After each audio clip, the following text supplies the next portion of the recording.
of you for joining this evening for webinar. The purpose of today's webinar is what next after Learn Plus, and how and why we need to keep the momentum going. We'll look at some of the points as to why and how we need to keep the momentum going. Now, the session is primarily aimed for the parents of children from year 6 to year 8. Having said that, there may be some other parents whose children are younger than year 6 or maybe elder than year 9. Now, any one of you who is outside this range, any one of you is outside this range, you can always unmute and speak up, throughout the session. Okay, your son is in year 9, that's absolutely fine. Now, you may find it very relevant, but there is another webinar which is meant for the children of the age group outside this. So if you want, you can continue. Of course, a lot of it, there will be overlap between what we are doing today as well as in that webinar. But just in case, if you want to join the other webinar, which is going to be the next Friday and Saturday, that's also fine. Again, having said that, 70-75% of what we are going to cover today is also going to be covered there, but it will be much more aligned to the units, to the senior age group. Same time, same link, but next week. Okay, you're most welcome to stay back. I'm not saying that it's not going to be useful, but it is up to you to join this, as well as you may join both the sessions. Okay, now my name is Akshat Mehta, and let me give you a brief introduction about myself. I am owner of this company called Young Things, which is, I'll just give the whole introduction in a minute. Let's look at, whom is this session meant for? This session is meant for all the parents and children who want to extend the learning endeavor, who want to continue the learning endeavor beyond 11 plus. Yeah. So we look at, what all you can do so that you can build credentials after 11 plus exam, so that you can, which will help you secure a place in the most sought after top universities in UK. Yeah. Again, 11 plus is a milestone, a big milestone, but that is not the end of it. The biggest possible educational milestone in your child's journey is which university and which course he or she gets into. Okay. Now we'll be talking about some of the national level Olympiad exams.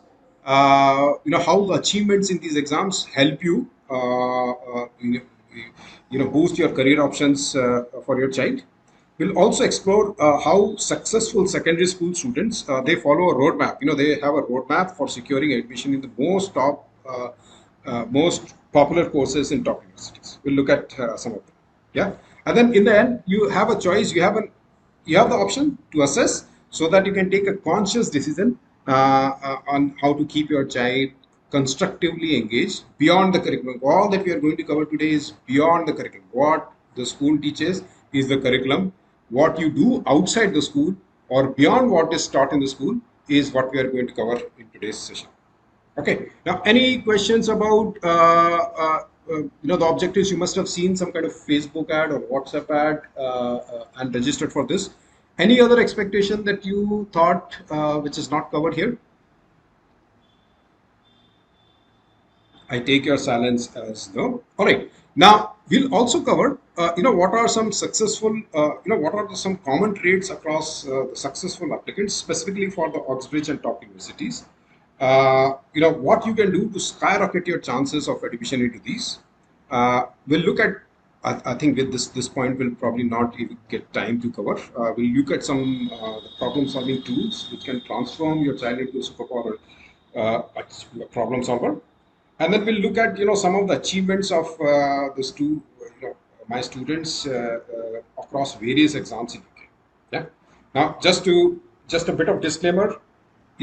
All that we are going to cover today, there's absolutely no rocket science in it. Yeah, you're not going to get anything outside the common sense. All that we are going to cover is pure common sense. In fact, every bit of information presented in this in these slides is easily available on Google. So you can as well, search it, but it's just that, it's much easier if one of you, if I can compile it and present it rather than you spending the time. Yeah. Now, this, of course, is biased by personal experience. All that we're going to cover today is going to be slightly biased by my personal experience, both as a parent as well as student. Over the last 7 years, I must have taught about 1,200 students, almost 1,200 students, and must have interacted with more than 2,000 parents. In fact, at this point of time, our database has more than 8,000 parents registered. Yeah, so I've spoken extensively to the parents. So, needless to say, basically, the content of this presentation is going to be biased by my personal experience, both as a parent as well as a tutor. Now, the personal experience does vary, so you may or may not agree with some of the points that we're going to cover today. As I said, there's a slight personal, differences in the personal experiences. Now, just to give you a bit of context, Young Things is the company that I own. Last year, we had 6 students who got selected in Oxford and Cambridge. More than 15 students got selected in UCL, in Imperial, in City of London, in Glasgow, and other top universities. Now, we also had a number of achievers. 54 of our students basically got selected in the UK Maths Olympiad. It is by invitation only, not everyone can appear in it. 54 of them were invited to participate. 25 of them were invited to participate in the Oxford University Computing Challenge. Quite a few of them in other Olympiad exams, British Maths Olympiad, Biology Olympiad. We had 2 finalists in the British Informatics Olympiad as well. Quite a few students, in fact, like there were 6 of them selected in 3 each in Cambridge and Oxford, and another 3 in Imperial, and there were overall 20 odd students in the top universities. 2 of them won outright scholarships. One of them won UK Junior Water competition, and one of them was the finalist in Persecuted Challenge. Okay, these are some of the achievers that our institute had. Just giving you a bit of summary of some of the achievers. So this is 2 of our students basically won the Oxford University Computing Challenge conducted by Oxford universities in their respective age groups. You can see a personal computer awarded to the student. One of them won $10,000 worth prize in the UK Junior Water competition. Actually, it's not just UK. Basically, it's a United Nations run competition in which your child can participate. He got $10,000 worth of prize. It was awarded in a ceremony at Stockholm, wherein the parents and the child were invited. A very prestigious ceremony. We had quite a few students who won international recognition in the CREST Olympiads, which is an international Olympiad conducted across 35 odd countries. Couple of students got outright engineering scholarship worth more than 2,000 pounds, wherein they were awarded for their project work some funds from the universities, from the outright institute, so that they can translate their idea into a commercial commercial product. Okay, this is one such student. There are 2 students who got the scholarship. Now, with this, any questions at this point of time about my credentials, about the objective of the session before we come to the third part of today's discussion? All right. Sounds good. So what we'll do now is basically we'll take a tour into the educational journey of 2 students, who are going through the Olympus process and beyond. Okay. So this is, what their learning curve looks like, or learning curve as well as experience and personality curve looks like as they move from year 4 onwards up to the year 12. Okay. Now, as the as you start preparing for L plus, basically you see a bit of spike in your knowledge, and this becomes more accentuated in the year 5, because you really pick up a lot of momentum as you prepare for the L plus exam, which takes place somewhere in year 6, early part of year 6. Okay. Now at this stage, at 11 plus, after 11 plus, basically you've got 2 choice. Yeah. One way of thinking is a lot of energy has been spent, a lot of effort has been put into preparation for Olympus. So why not take a step back? Why not slow down, or why not take it a bit easy? Okay, so that is one option. The second option is, if you have gained momentum in this part of your journey, why not sustain the momentum and find opportunities wherein you can keep your child constructively engaged in winning some certificates, trophies, medals, and awards. Yeah. Now, if you are interested in this curve, then this is what the today's presentation is going to be helpful for. Now, the thing is, whatever path you choose, that is going to continue. This is based on my personal experience with talking lot of parents. Whatever path you choose here at this stage, it goes on. It goes on.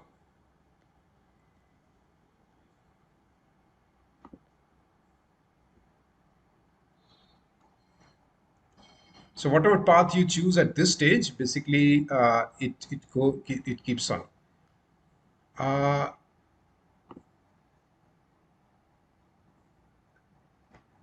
Okay, so now at this stage, this is the time wherein your child turns into a teenager, and this is the point where basically, some of the parents say that, complain that suddenly, their innocent child has turned into a monster.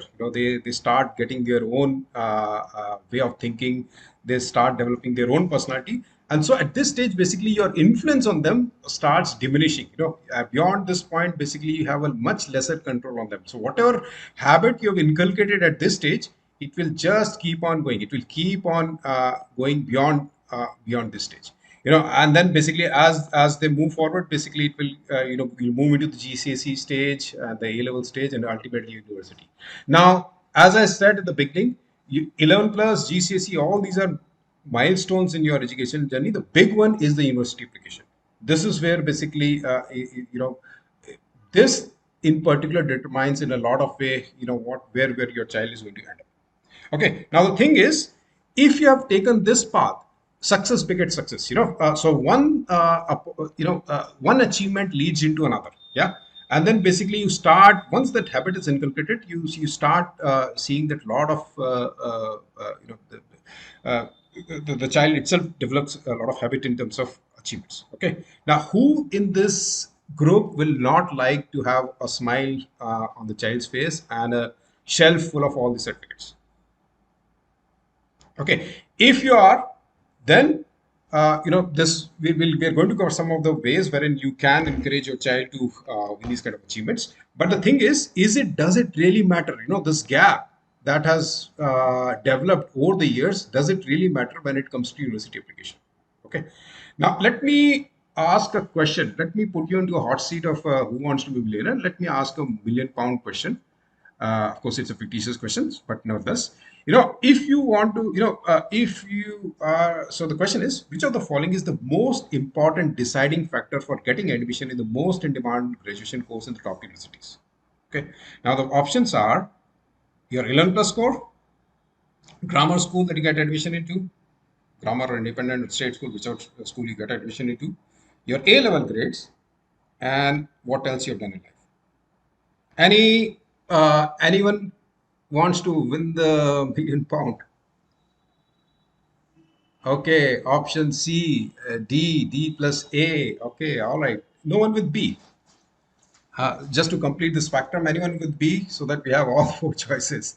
All right, yeah, we'll come to the answer in a minute. Let me actually take you through some of the myths that many of the parents have on the university admission. Okay, we'll very briefly talk about the university admission process and some of the myths that a lot of us have. Yeah, the first is, I moved heaven and earth for the 11 plus preparation for my child, and now the grammar school or the independent school or the state school will take care of it.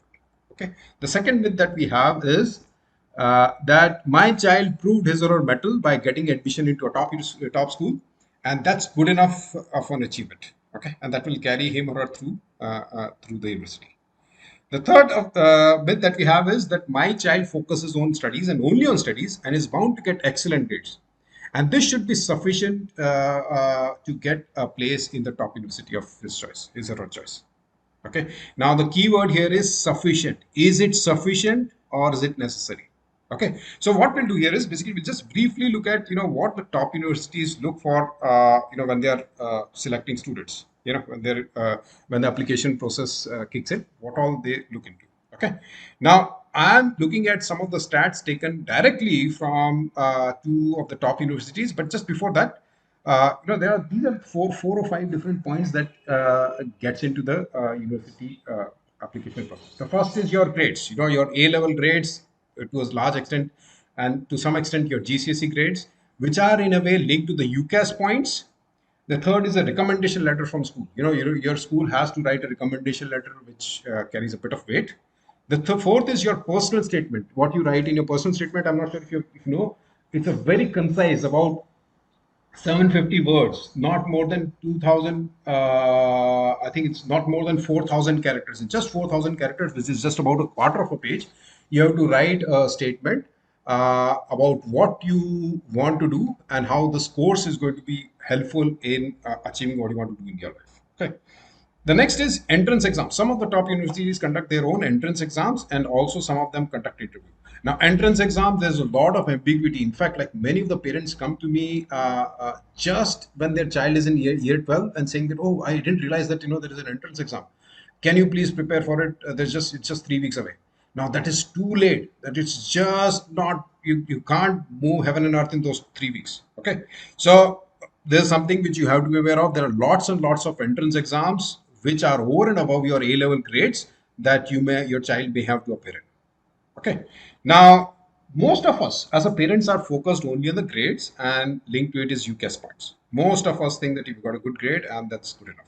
Okay. Now, I'll going to take some stats from the top universities. Yeah, these are the stats taken from the Oxford. This is the extract of Oxford University website. Uh, in 2020, 23,000 students applied, and only 3,000 students were selected. Okay, the ratio, if you see, is just about 1 in 7. Okay, this is across the board, across all the courses, across all the colleges in Oxford. The ratio is 1 is to 7. In some of the more in-demand courses, the ratio is 1 is to 40. 40 students, 40 applicants, only one seat. Okay, and similar kind of statistics are taken from Cambridge. On Cambridge is a bit more. They've given a bit more. They've in fact, like, they've published a graph over the years from 2017 to 2021 onwards.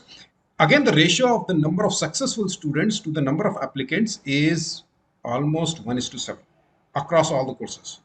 Now, here we are talking of applicants, which is different from aspirants. Maybe about 500 students are aspiring to apply into Oxford and Cambridge. Only 40 of them are eligible so that they can apply, and out of it, only probably 1 to 5 students get selected. Okay, so this is the ratio that we are looking at. I'm talking of the top universities. Now, in this case, if you come back to the university criteria, most of us are focused on this, but beyond a point, all those who are eligible to apply, they need to have a minimum grade. So grades beyond a point are just necessary, but they are not sufficient. They'll just allow you to apply, but beyond that, they are not going to be a distinguisher. If there are 40 candidates and only one to be selected, all 40 of them have got good grades, how will the university select? Okay, and that is where again, like, the recommendation letter, no school will deny a good recommendation letter. You get a good recommendation letter from your school, talking of all good things about you. Interviews and in entrance exams, some of them conduct, some of them do not. So the focus basically comes to the personal statement. Personal statement, those 4,000 letters that you write, 4,000 characters that you write in your personal statement, that makes a big difference in terms of whether you get through or not. Okay, it's a very concise summary of what you and the personal statement is all about what else you have done in your life. Apart from, you can't mention your grades, you can't mention your UCAS point, that goes as a separate stream. Personal statement is all about yourself, what you have done, what you want to do, and how this course is going to help. Okay, and that's where this becomes a distinguisher. So coming back to the £1,000,000 question, the right answer to this is, if you're looking for the top universities, the most important factor is not your 11 plus score, not the school that you have been into. A level grades is a necessary condition, but not sufficient. The spotlight is on what else you've done. That's what goes in your personal statement. Okay, and that's where basically all these achievements, all these certificates, all these, the cupboards full of trophies and medals help, because this all goes as an achievement in your personal statement. Now, how do you make your personal statement super rich? The personal statement is all about what extra you've done in life beyond your curriculum achievements. So it could include your work experience. The work experience should be relevant. So, for example, if you want to get into medicine, then working in a summer vacation in an IT company is not going to be helpful. Yeah. If you want to become a doctor, if you want to become a surgeon, then you have to work in surgery. You have to spend some time in, assisting a doctor. Maybe you have to spend some time in a hospital or in a surgery. That's what a relevant work experience is. Or if you have done any voluntary social work, a lot of universities are now making a lot of weightage, giving a lot of weightage to what voluntary work you're doing.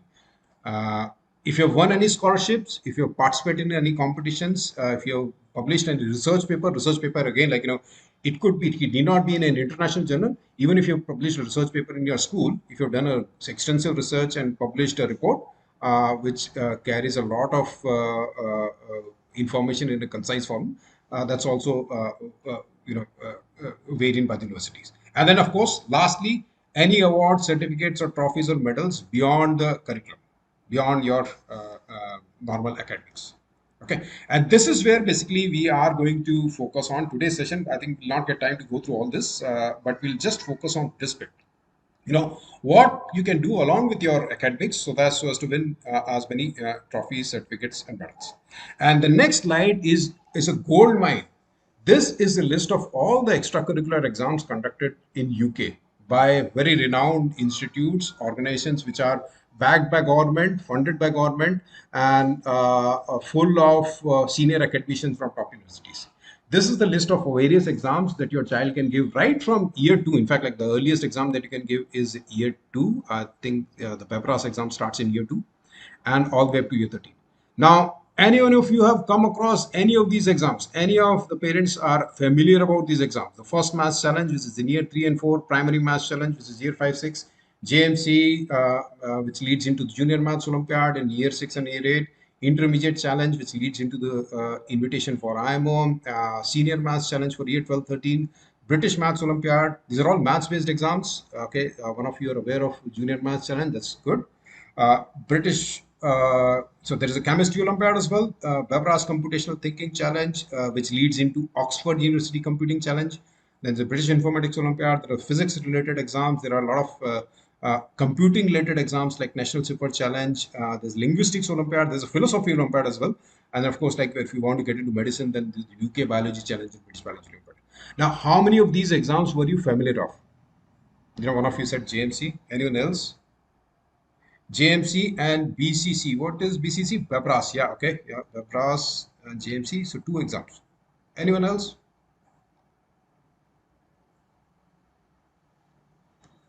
All right. Now, this lack of awareness is not your fault. Yeah, not your fault. They are, of course, like, most of them are maths based, because many of the streams, be it economics or computing or engineering, all of these are linked to maths. So they're slightly heavy on the math side. Okay, now this is not your fault. Now, just to emphasize the importance of these exams, I'll just give you in terms of numbers. Yeah, let's take an example of one such exams, which is JMC and JMO. Yeah, we'll just take one example. Okay, now the UK population at the moment is roughly about 65 million, and if you assume that the average of age of every person in the UK is 65, each year we have 1 million people born.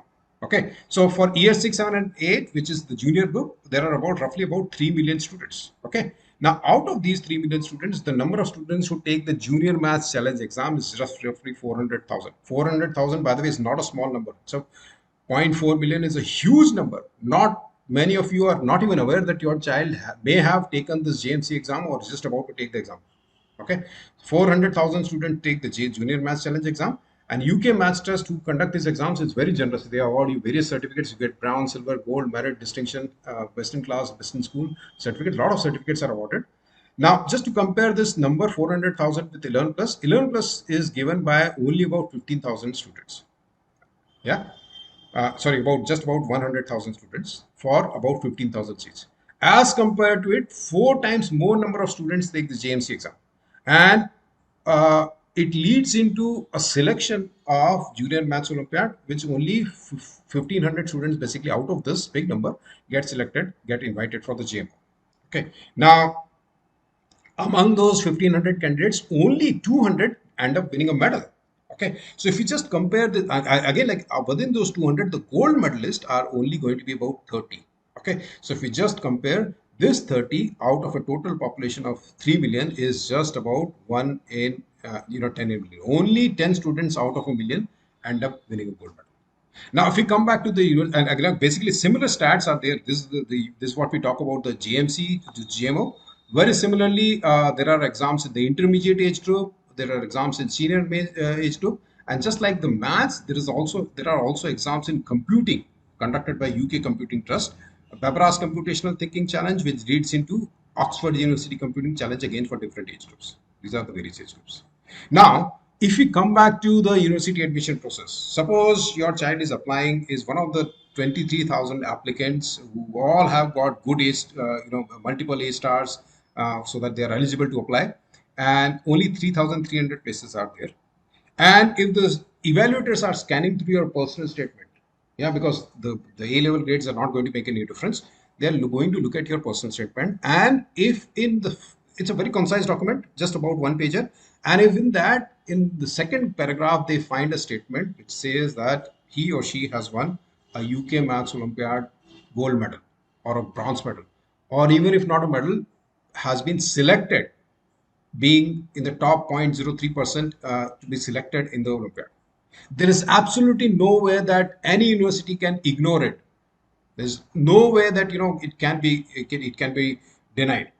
Okay, so what I'll do here is basically I'll take some of the examples, some of the real life examples taken as to how Olympiad achievements matter in our top universities. So this is a personal statement.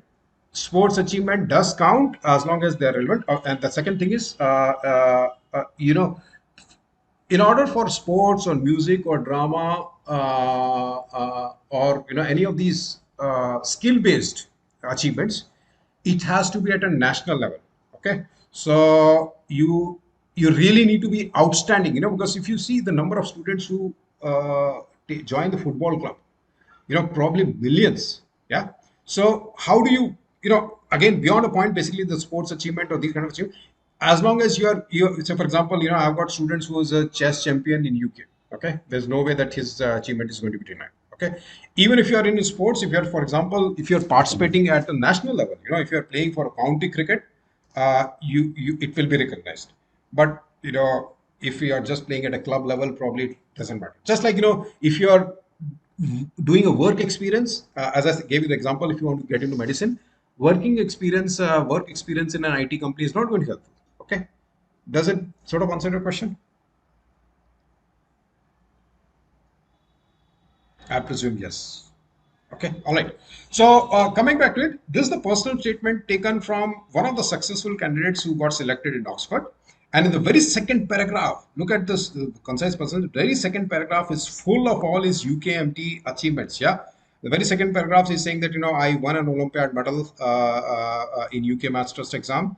And in the third paragraph again, he's saying that I got selected for based on my performance in this exams. I got selected in the summer camp conducted by Oxford, wherein some of the brightest brains are invited to spend some time with the senior professors, learning problem solving skills. This is the achievements that you write in your personal statement. Okay, this is an extract taken from Enrich, which is a Cambridge University website, which basically gives you some tips. If you're coming to Cambridge for interview, then this is what you need to prepare. The interviews in Oxford and Cambridge are not going to be typical HR interviews. They're not like the job interviews. They're not going to really, torture your child just like the HR does when you're interviewing us. Okay, these are very transaction based. They'll give you a problem and they'll see how you're solving it. Okay, and the problems are directly picked up from UK Maths Trust Olympiad exams. So it's very clearly says if you're coming to us for interview, just make sure that you've solved some UKMT papers. Yeah, you've solved the step exam papers and UK Maths Olympiad papers, because you're going to give you some problems and we'll see how you solve it. Okay, this is a person statement who was successful in Imperial College. Again, in the very second paragraph, mentioning about winning Hamilton Olympiad and doing good in SMC exam. Very second paragraph. This is this is taken from Oxford website, wherein they have shared the experiences of some of the unsuccessful students. Yeah. So this unsuccessful students was interviewed there. Look what he's saying, that no, in hindsight, if I have to advise others who are preparing for interview, just make sure that you are participating in and giving before the interview you're practicing well with the UKMT exams. Yeah, the final thoughts is do some past papers, solve some past papers from UKMT exams. Yeah, if I look back and I have to give suggestions to myself, this is what I'll do. Okay, I can go on and on. There are lots and lots of it. you can do Google. Lots and lots of cases will be available. This is again a case from a Cambridge University student. She's publishing her blog in which she says that winning an Olympiad medal was very heavy in terms of allowing me to get a seat in Cambridge. This is a news article given by someone who got selected in Trinity College. Again, because if you're a girl, you get an added advantage. You can participate in an exam which is only for girls. UK Maths Olympiad for girls is only for the girls. Okay, so she won a medal there, and that allowed her to get selected for the Trinity College. I can go on and on. I can go. There are lots and lots of these case studies available on the website on Google. But I'll come back to this.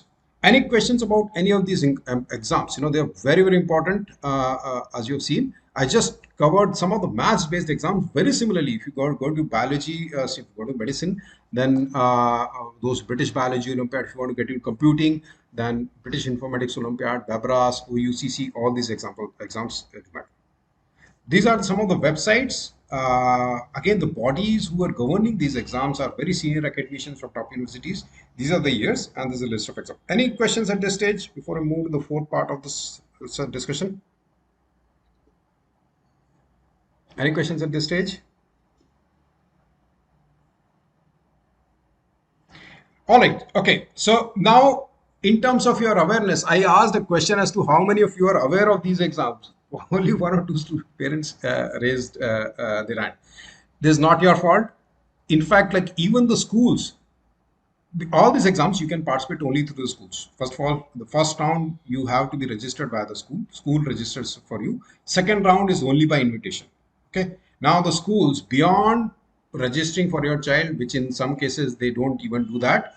Beyond that, they are not going to have. Beyond that, they're just so focused on the curriculum that they don't get time. And especially with all this teacher strike and all going on, they're even struggling to complete the curriculum. Okay. So I studied the websites of at least 70 schools, some of the best schools in UK. Only one school I found on their website having given a list of all the exams that they encourage their child to participate in. This is the only school in the entire UK which actually publishes the list of all the exams that they would ask their students to participate in. Otherwise, you'll just get a mail about a day or two before the exam saying that your child is going to appear in the primary maths challenge, or tomorrow is the BABRAS computational thinking challenge. Can you please send your child with a couple of sharpened pencils because he or she is going to write this exam? Okay. Otherwise, you'll not get there'll not be any preparation. There'll not be any advance notice. Okay. Now this school is the only one. I'm not going to name the school. An independent school. You have to pay a very hefty price, hefty fees to get admission there. There is a correlation between the 44 students who got selected in Oxford, Cambridge, and the fact that they are encouraging participation in these exams. I'm not name the school. These are some of the bodies who are behind, who run these exams. You can see all the top universities, all the top names you can see here. You can also see some the industry giants. Yeah, the list goes on. This is just a summary of some of these. All the Royal Societies also have behind these exams. I'll probably skip this part because we have gone through it in a bit more detail. I think, yeah, just 3 points. Yeah. So when you're preparing for Olympiad exam, these are the toughest exam that your child can give. So if your child is getting selected in the next round, that itself means that he or she is above the average. Okay. And if you're preparing for these exams, you are definitely, enhancing the depth and understanding the knowledge of these subjects. So it eventually is going to be helpful in the university entrance exams and interviews. Okay. And the third point is very interesting. Some of my students, and in fact, like even on Google, some of the students have said that, when I was called for the interview and I was talking about my achievements in the British Informatics Olympiad, yeah, the person who was taking the interview said that, oh, I was the one who prepared the paper for it. So many times, basically, there is a slight bias in those evaluators who are taking your interview because they themselves are involved in running these exams. There's a slight bias towards those who do well in these exams. Very interesting fact. Okay, now at this stage, I'll come back and to Young Things, which is the company that I've set up. We are probably the only educational provider who prepare your child for all these extracurricular exams. Yeah. In fact, last year we had quite a few achievements. This set of achievements basically is better than any. You can take the best schools in UK. None of them have got 54 students invited for Olympiad. None of them have got 25 students participating in OUCC. Yeah, I'm talking about the big names: the Henrietta Barnett, the Queen Elizabeth Barnett, St. Paul's, City of London, Westminster. You talk of Reading Boys, Kendrick. All the big names. None of them have such a success rate. Yeah.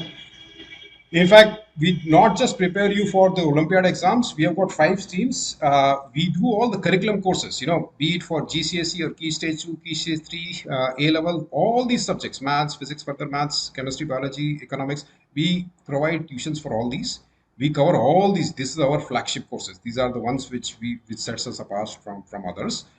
We do participate in all. We prepare for all these Olympiad exams. We also prepare for 11 plus, 13 plus, and CAT 4 exam. We do have a computing stream wherein we teach all the programming skills, the Pythons, the Scratch level 1, level 2, 3, Broccoli, C++, Java. We also do a lot on the electronics and robotics field. Robotics is something which is coming up very heavily. There's a lot of demand coming in for the robotics part, as well as electronics, which includes microbit and Arduino. We do prepare for the university entrance exams that we talked of, and we also prepare the students for scholarships. How do you apply for Ocrite Engineering Scholarship? How do you participate in National Water Challenge? Yeah. And then, of course, there are some fun activities. We also do a lot of courses on memory development and chess mastery and Rubik's cubes. Okay. Now, as I said, we are slightly different from a typical educational provider because we are actually building roadmaps. We are building the roadmaps right from your 11 plus all the way up to year 13. If you want to be successful in the top universities, you have to have a roadmap. You need to have a plan. Okay, that's what we propose for our students. Okay, so the roadmap for those who want to get into maths-based stream, which includes engineering or economics or finance, commerce, statistics, computing, all these are maths-based stream. This is what the roadmap that we propose. You participate in the PMC in year 4 and 5 and 6, and you get selected for the bonus round. You get a medal there, which counts into your personal statement. You appear in the junior maths challenge, which some of you are aware of, and then you get selected if out of 400,000, you be in the top 1500. We prepare you for this. We prepare for that. You win a medal there, and there's no way a university can deny your application. So likewise, in the intermediate group, which is year 9, 10, 11, you participate in the IMC, get selected for IMO, win a medal there. If you happen to be a girl, you can participate in the UK Maths Olympiad for girls. We prepare for it as well. And then, of course, ultimately you get into SMC Senior Maths Challenge, which is year 12, 13, and you get selected for British Maths Olympiad. Okay. Now, likewise, we prepare for all these exams. By the way, we do prepare. Likewise, we have a computing roadmap as well. Computing. Before I come to the roadmap, some very interesting facts. This is a research. This is a study which was done in 2019, in June 2019, which says that robots are going to kill about 20 million jobs by 2030. Now, this is a 2019 figure. The very next year, this figure was revised, and the Forbes magazine published a report which said that already US alone has lost more than 60 million jobs, and many or more are going to be taken over by the AI and the robotics and machine learning. Okay, so this stream, yeah, computing stream, be it AI or ML or robotics or data science, these are selling like hotcakes. If you go to any university, the most in demand courses, when I said the ratio of 40:1, I'm talking of the computing stream. There's so much of demand for it. I mean, there's so much of competition for it that you really need to start thinking well in advance before you apply for it. Okay, even if you do the research, these are some of the research published, that the most what you call promising courses, as far as jobs are concerned, are all about this computing stream. The top, the most in demand courses, as well as the top degrees for future, are going to be Internet of Things and big data. Okay, computer science, 68.7% basically academicians said that this is going to have to get the best job offers. So the roadmap for computing, anyone who wants to get into computer programming and machine learning, AI, Internet of Things, robotics, big data, or information security, this is the roadmap that we propose. across the years, year 4, year 13, you participate in all these, you enrich yourself and you enrich your personal state. Okay, you learn Scratch programming, you learn a bit of microbit Arduino, maybe come back to robotics, do multiple levels of it. You learn a bit of Python programming, do participate in the BEVRAS, OUCC, apply for Oxford engineering scholarships, do the GCSE computing. And by the way, when I talk of GCSE computing, any one of you whose child has got selected for Henrietta Barnett or Queen Elizabeth Barnett, they are considered to be the two best schools for boys and girls, girls and boys. These schools, they don't even offer computing.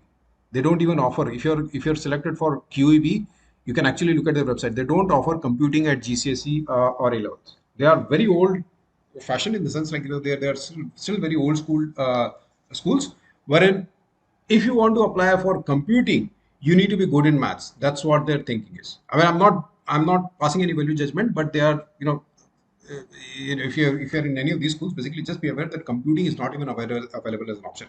If computing is not available as an option for GCSE or A levels, the emphasis shifts on what else you have done. Okay, what else you have done, so that it can compensate for the fact that you don't have a computing background. Okay, participate in British Informatics Olympiad, do a bit of Raspberry Pi application, and you do a project. You do a project work at AS level and A level, wherein you do a 6 months project, you publish a report, publish a research paper based on your finding, and that is very heavily counted when you're applying for computing. Okay.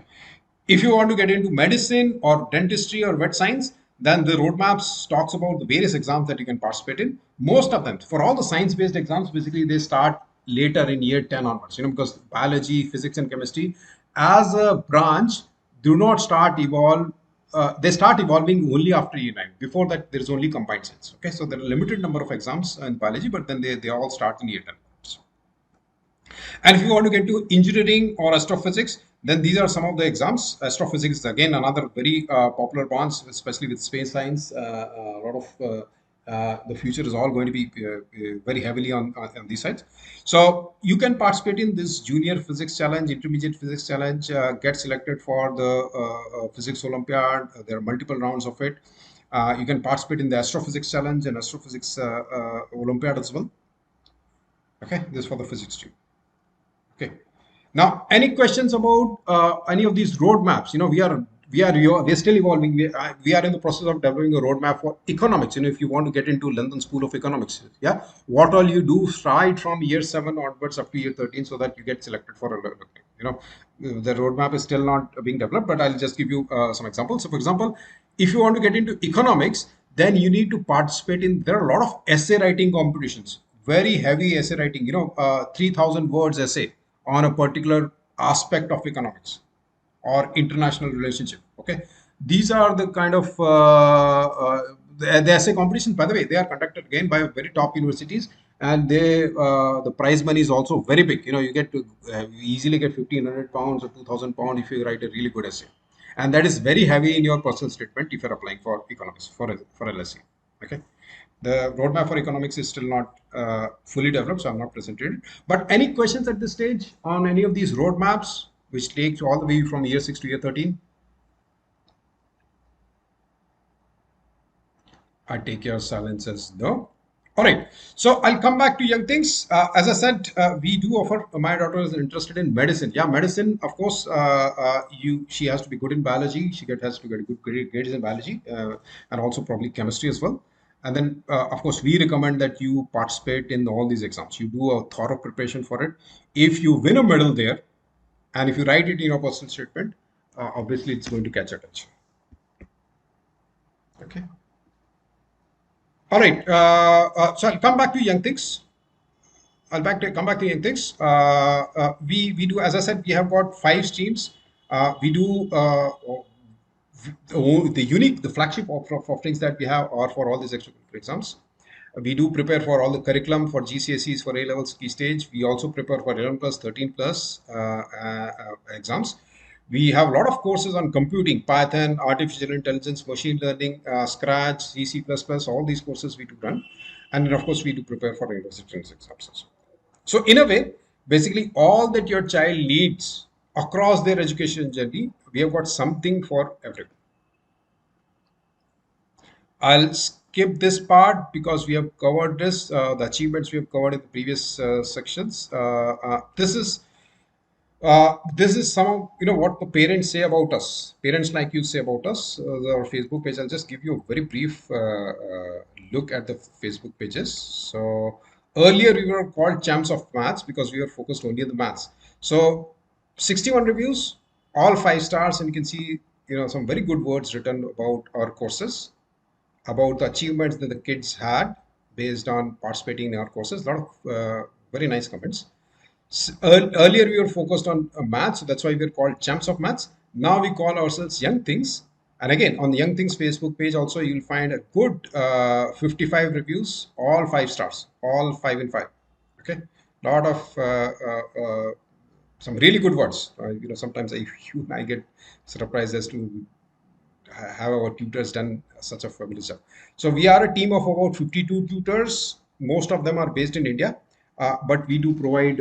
You can see, you can actually, if you get time, you can go through our Facebook page and see the kind of comments that we have written. Likewise, we've got a Google profile as well, but I'll just that's a slightly new. Okay. Now we run courses on all these exams. Yeah, we do run courses on the maths-based exams, all the computing-based exams, and also the biology and physics-based exams. Uh, uh, mm, I'll skip this part. What we do is basically, those are the problem-solving tools that I've developed. I personally have developed, which is a very generic approach of problem solving. So basically, these are some of the tools which you can apply in solving some really difficult problems. That's why that's the behind the success of all our Olympiad achievements, because we teach them some basic thinking skills. Those things, thinking skills, if they're able to develop, then they can apply it in solving very complex problems. That's what the slide talks of. Some 6 universal tools of problem solving that we teach. We are running now at this stage. I'll just if any questions at this stage before I come to the last part, very last part of this presentation. Any questions now? Okay, now so for the last tab, let me go through some of the courses that we are running.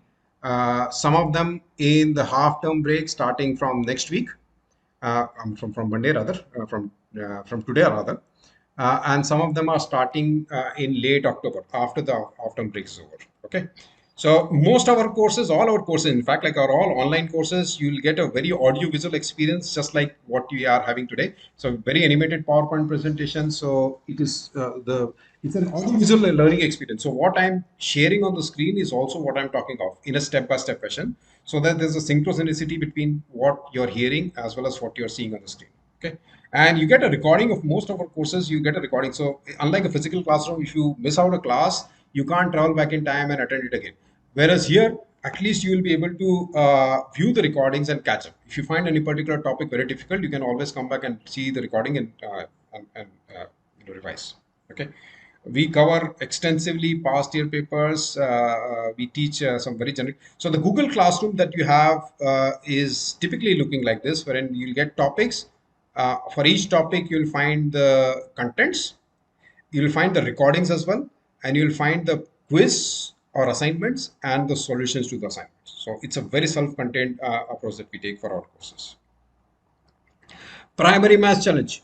If your child is in year 5 or year 6, especially in year 6, if the 11 plus exam is over, then PMC is on 6th of November. We are running a course it's a week-long course starting from 23rd up to 29th, running for a 9 hours course.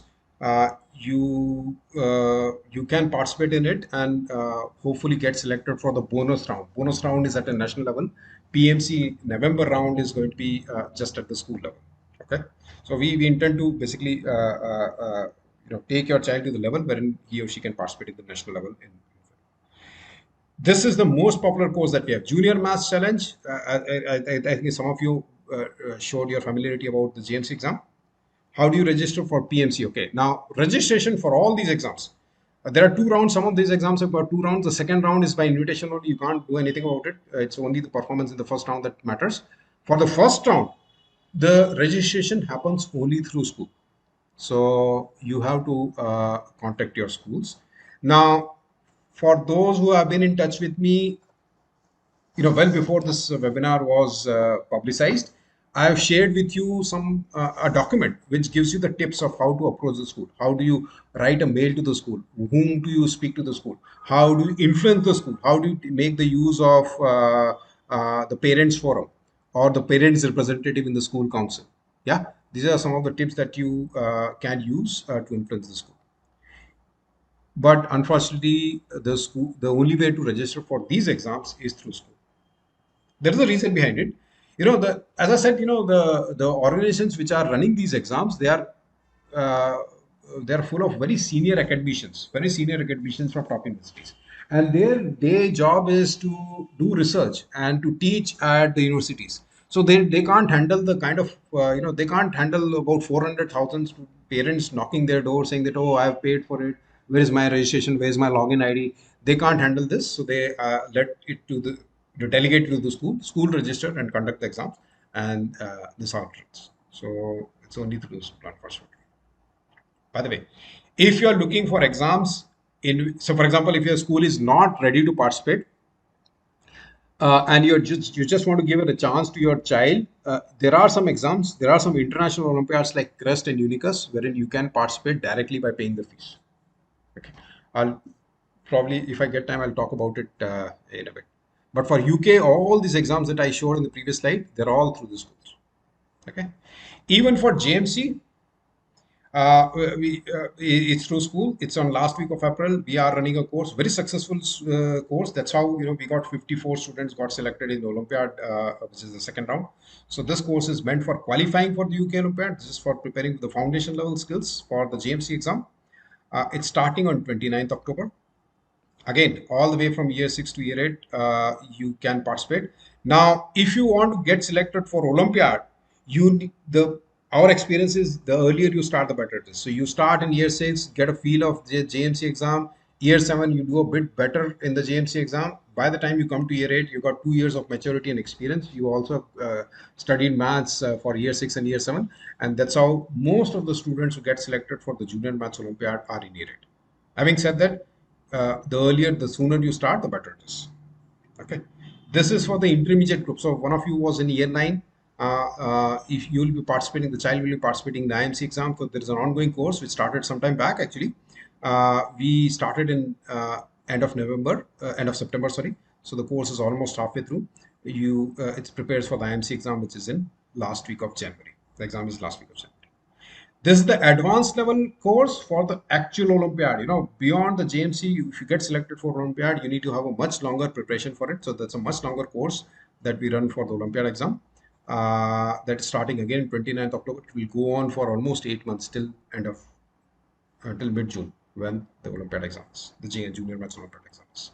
Likewise, for the Intermediate Maths Olympiad, which is going to be in mid-March, we are starting a course on 29th October, which prepare for this. And again, having said about the Olympiad, the courses are basically about building the problem-solving skills. Whether you participate in the Challenger Olympiad or not, the course itself will be imparting some of the skills which are really, really very helpful. And some of our students basically have come back and said that, what we learned in these courses in the early years has eventually helped in terms of doing well, not just in GCSE and A levels, but also in the university entrance exams, which are all problem based. Nowadays, basically, the focus is shifting. Even for GCSE, the focus is shifting from pure theoretical maths problem to more problem based exams. Okay. And the university entrance exams like TSA or TMUA, anyway, they're all problem based. So if you have got a structured way of thinking, that's what these courses impart, then it's going to be helpful. Okay, that's whether you participate in Olympiad or not, it's going to be helpful in some or other way later on. Then we are running the BEBRAS course, which is just like JMC, just like the challenge exam. BEBRAS is the qualifying exam before you get selected for the OUCC. We are running it for 3 different age groups for year 4, 5, year 6, 7, and year 8, 9. These are the timings. I'll be sharing all these courses. These are all half-term courses. These are very short courses from 23rd to 29th October, and 6th of November, your child will be giving the BEBRAS exam. We also run a lot of programming courses. So you can take any of these, if your child is young and want to learn the Python programming or Scratch programming to start with, or then move on to the Python programming, various levels of Python programming, then you can do it at a very, very competitive rate. You'll not get such a, comparable rate anywhere else. Okay. And as we go forward, basically they can learn microbit, Arduino, web development, and mobile development, mobile app development as well. Again, these courses are all one to one. So these are all one to one ratings rates. We are running a very successful course. Actually, in fact, last time it was it was oversubscribed. A lot of students are participating. A lot of parents are actually focusing on this AI because, I'm not sure if you've heard of Chat GPT and all. It is changing the way we work. It's changing the way this work functions. Okay.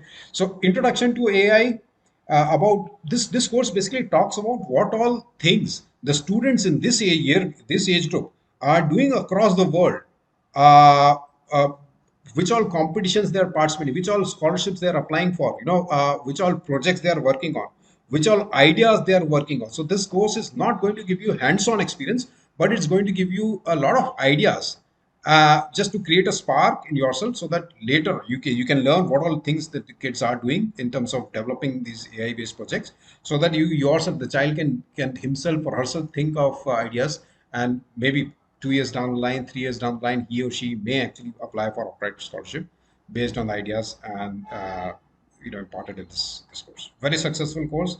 We are running in fact, like, I mean, next batch, we are going to double the price because there's so much of demand for it.